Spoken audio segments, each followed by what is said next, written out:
성경을 읽다 보면 꿈 이야기가 참 많이 나와요. 그런데 그 꿈들은 단순히 밤에 꾸는 이야기가 아니라 하느님이 사람들에게 중요한 메시지를 전하거나 앞으로 벌어질 일을 미리 알려주는 특별한 순간들이라는 점에서 신비롭죠. 마치 하느님이 우리에게 직접 손편지를 보내는 것 같아요. 요셉이라는 청년의 이야기가 대표적이에요. 그는 꿈속에서 형제들의 곡식단이 자기 곡식단에 절을 하고 해와 달과 11개의 별이 자신에게 고개를 숙이는 모습을 보았어요. 형들은 이 이야기를 듣고 화를 냈죠. 너 우리 위에 군림하려는 거냐?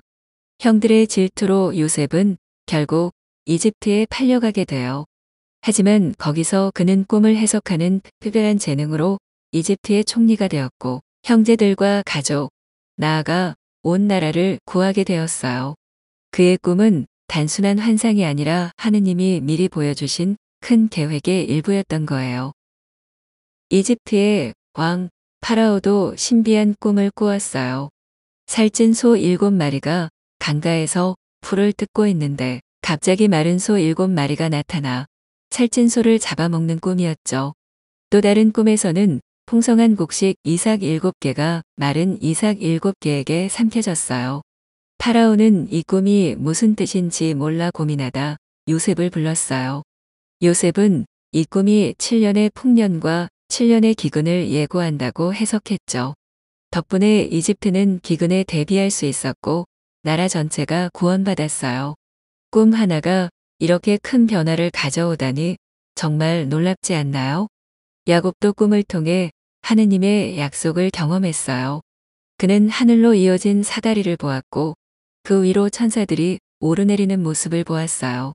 하느님은 꿈속에서 야곱에게 내 자손이 온 땅에 퍼질 것이고 너를 통해 큰 복이 전해질 것이다. 라고 약속하셨죠. 야곱은 이 꿈을 통해 하느님의 사랑과 보호를 확신하며 삶의 용기를 얻었어요. 다니엘도 꿈 해석으로 유명한 인물이에요. 바빌론의 왕이 거대한 신상이 등장하는 꿈을 꾸었는데 아무도 그 뜻을 설명하지 못했어요. 다니엘은 이 신상이 여러 제국을 상징하며 결국 하느님의 영원한 나라가 세워질 것을 보여주는 꿈이라고 해석했어요. 그의 해석은 단순한 풀이를 넘어 모두에게 하느님의 뜻과 섭리를 알려주는 중요한 계기가 되었죠. 예수님의 양아버지 요셉도 꿈을 통해 하느님의 뜻을 깨달았어요. 마리아가 성령으로 예수님을 잉태했을 때 천사가 꿈속에 나타나 그녀를 아내로 맞아들이라고 지시했어요. 또 헤로데 왕의 위협을 피해 가족과 함께 이집트로 피신하라는 경고도 받았죠. 요셉은 꿈을 통해 하느님의 지시를 따랐고 예수님의 생명을 지킬 수 있었어요. 꿈은 참 신비로워요. 밤에 꾸는 짧은 이야기 같지만 어떤 사람들은 그 속에 숨겨진 의미를 찾으려고 하죠. 성경에서는 꿈이 하느님의 메시지를 전하는 특별한 통로로 등장해요.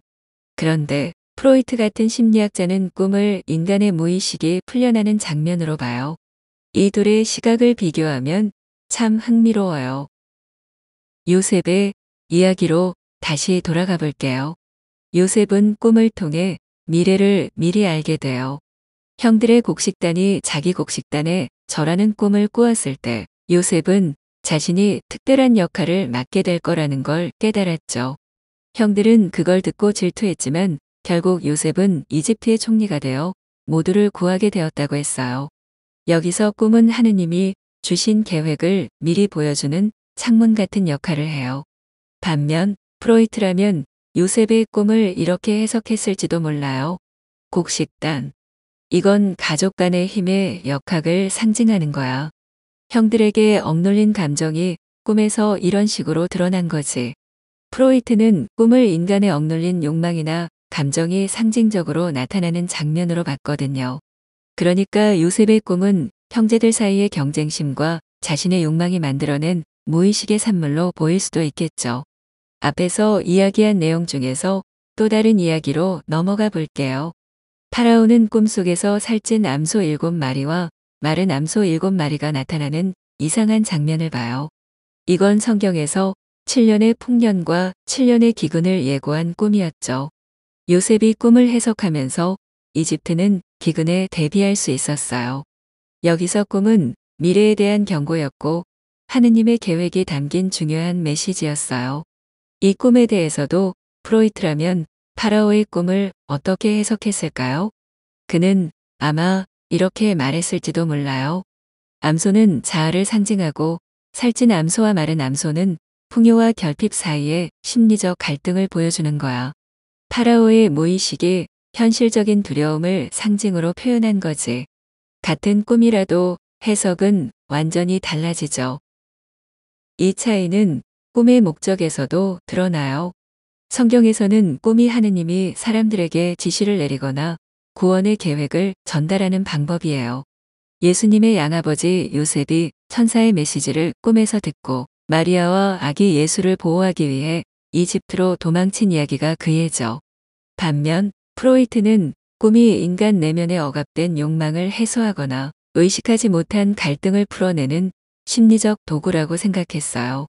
하늘에서 오는 메시지가 아니라 우리 내면에서 솟아오르는 신호라는 거죠. 성경과 프로이트의 관점은 이렇게 다르지만 꿈을 인간 삶의 중요한 부분으로 본다는 점에서는 공통점이 있어요. 성경은 꿈을 통해 하느님의 뜻을 깨닫게 하고 프로이트는 꿈을 통해 인간의 무의식을 탐구하게 했으니까요.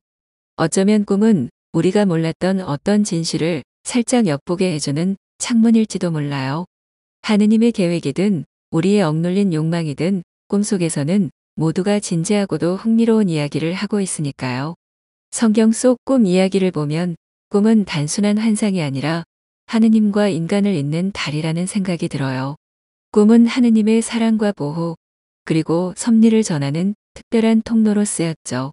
과연 우리도 오늘날 꿈을 통해 하느님의 메시지를 받을 수 있을까요? 어쩌면 오늘 밤 우리의 꿈속에 하느님이 살짝 다녀가실지도 모르겠어요. 이 콘텐츠가 마음에 드신다면 구독, 좋아요도 부탁드립니다. 구독과 좋아요는 콘텐츠 제작에 큰 힘이 됩니다. 감사합니다.